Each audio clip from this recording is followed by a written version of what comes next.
Hello again, my fellow nerds. My name is Amanda McKnight, and I will be your host for this Top 10 Nerd video, where we are going to learn a little bit more about the Captain Marvel villain, Yon-Rogg. You may have recently seen the Captain Marvel film and think that you know all there is to know, but trust me, there is so much more to this character than the MCU version. Yon-Rogg has also appeared in comics, video games, and cartoons before he even got to the big screen. And if you would like to learn more about other smaller but well-loved characters that exist in the MCU, let us know in the comments below. I know I wanted to read tons more about Talos after seeing Ben Mendelsohn's portrayal of him in the Captain Marvel film myself. Alright, let's get counting.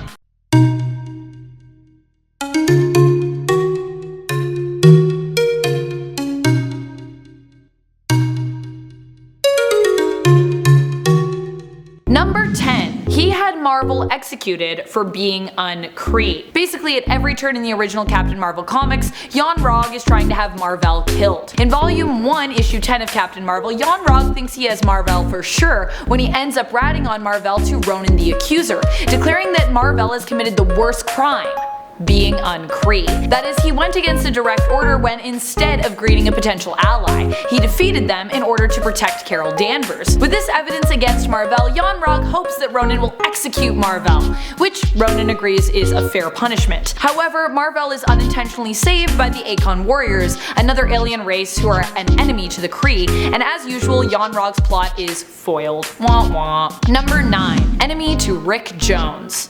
Well, sort of. Who is Rick Jones anyways? Rick Jones is a fantastically underappreciated character. He causes the Avengers to assemble for the first time by sending them a radio warning about the Hulk, who is out on the loose. For a time, he was Cap's sidekick as well. But where does he fit in with Yon-Rogg and Captain Marvel? Well, he sort of is Captain Marvel. In a way. In Volume 1, Issue 17 of Captain Marvel, he finds Captain Marvel's negabands. After putting them on and clanging them together, he merges with Mar-Vell, who is trapped in the Negaverse. The two immediately take on Yon-Rogg together in the same issue and have a few run-ins with him throughout the comics. Number 8.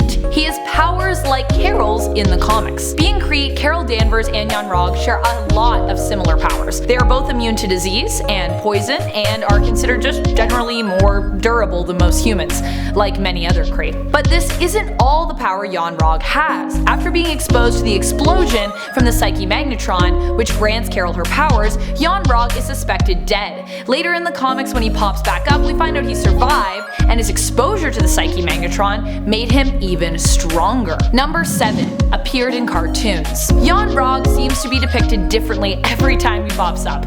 While you may be familiar with the comic book iteration of him and the MCU iteration, did you know that he also appeared in Disney XD's Avengers Earth's Mightiest Heroes cartoon from 2010. This iteration of him has him looking very different from his screen or comic counterpart. Yon-Rogg still plays a villain, not really to Carol Danvers, but to all of humanity. He arrives on Earth with Mar-Vell. Yes, you heard me say that right. In this cartoon, the original Captain Marvel is referred to as Mar-Vell, and a few other Kree, including Ronan. The team of Kree are aiming to conquer Earth. Of course, Mar-Vell declares Earth might make a better ally, and when Yon-Rogg seeks to destroy the planet, Mar-Vell teams up with the Avengers to take him down. Later, Yon-Rogg, Ronan, and Mar-Vell return at the behest of the Kree Empire and are successfully defeated and sent to prison after being apprehended by the Avengers. Number 6. Photonic blasts.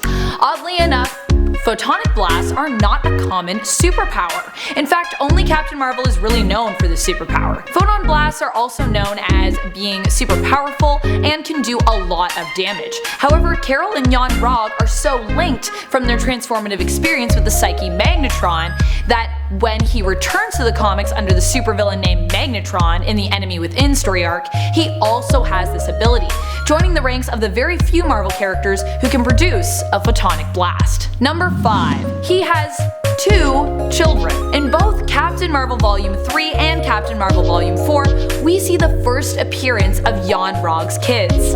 Yeah, that's right. Yon-Rogg has kids who end up getting exiled to Earth and who end up becoming enemies to Captain Marvel, seeking revenge on behalf of their father, who they believe to be dead. Of course, later we find out Yon-Rogg never was dead, but we didn't know that yet. This was an interesting time in the Marvel storyline, the early 2000s. It is never explained who their mother is in the comics, and although the brother and sister duo, Yon-Rogg and Yon-Rogg, seems somewhat random in terms of comic lore and story, Una is an especially interesting character. We are introduced to her shortly after she arrives on Earth and watch her zap a human of their energy with just one kiss, feeding off their life force for sustenance. The pair also seem like they have cybernetic enhancements with the way they are drawn in the comics. Think Nebula in the MCU. Number 4. He has a telepathic connection with Carol Danvers. As both characters were almost killed by the Psyche Magnetron and both survived, it appears the two have been linked. In fact, after his reappearance in Captain Marvel Volume 7, Yon-Rogg, aka Magnetron, attributes his survival to the psychic link, clarifying that it was Carol Danvers' strength that gave him his strength. As her powers grew, so did his. It also appears that he knows her memories, and as a result of the accident that granted them both their powers, their minds have been melded for quite some time. Carol, however, can break the hold Yon-Rogg has on her by causing a brain lesion that she was diagnosed with to burst. The lesion has appeared as a result of her brain seemingly being overworked from activating her flight powers, and in using her flight powers she sacrifices her own memories, giving herself brain damage in order to sever the tie between her and Yon-Rogg. Number 3 was a part of a plot to take down the Supreme Intelligence. Sort of. Yon-Rogg was inadvertently part of a plot to take down the Supreme Intelligence. Okay, so the story goes like this. Zarek, the Kree Imperial Minister, and Ronan the Accuser, both second and third in rank to the Supreme Intelligence respectively, plotted to make Yon-Rogg jealous. Yeah, that's the main part of their plot to take over the Kree Empire. Weak plan, I know. If Yon-Rogg worked under Mar-Vell, they knew he would become jealous of his commander, and his jealousy would lead him to betray Mar-Vell, and hopefully have him named traitor to the Kree Empire. This of course comes to pass, as Zarek and Ronan apparently knew it would. Afterward, they basically create a catastrophe in Hala, and attempt to blame it on Mar-Vell so that they can be named public heroes. At least that's how it would have gone if it had worked. And then I guess they just would have been handed the keys to the Kree Empire? I mean, weren't they already revered as public officials anyways? I don't know. But that's the story of how Yon-Rogg was used to try and conquer the Kree Empire. Oh, the Silver Age of comics. What a time. Number 2, he tried to drop a Kree city on top of New York. When Yon-Rogg returned from the dead, one of his main goals was to get revenge on Carol Danvers. Part of this plot involved conquering Earth and giving it as a gift to the Kree Empire. However, when Yon-Rogg made a collect space call home, the Kree declared that they didn't really want Earth and didn't really care about Yon-Rogg either. Annoyed, Yon-Rogg then came up with a better plot to turn New York City into New Hala by literally calling a replica of Hala into existence and dropping it on top of New York. Fortunately, his plot was spoiled by Captain Marvel and the Avengers, but you gotta give him props for thinking big on that one. Number 1. Yon-Rogg's villainous motivation?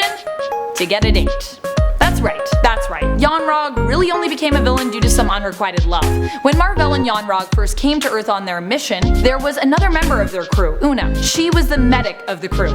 Not Yon-Rogg's daughter, Una. Kind of a weird crew to begin with anyways, but Una fell in love with Marvel, but Yon-Rogg loved Una.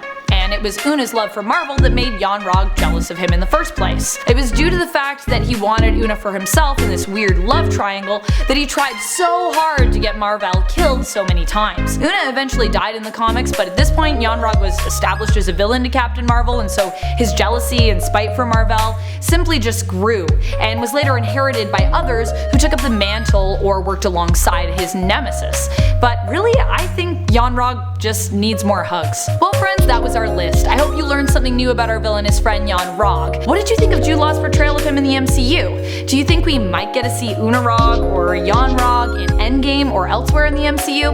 Let me know in the comments below. I know I would love to see the two team up on the big screen myself, but who would play Yon's daughter, Una? I have some ideas. Thank you so much for watching. Remember to subscribe if you haven't already so you can stay up to date on all nerd-related news and facts. And if you are a fan of Kree rivals like Ronan or Yon-Rogg, don't forget to tap that like. I'm Amanda McKnight, and from all of us at Top 10 Nerd, you stay nerdy, YouTube.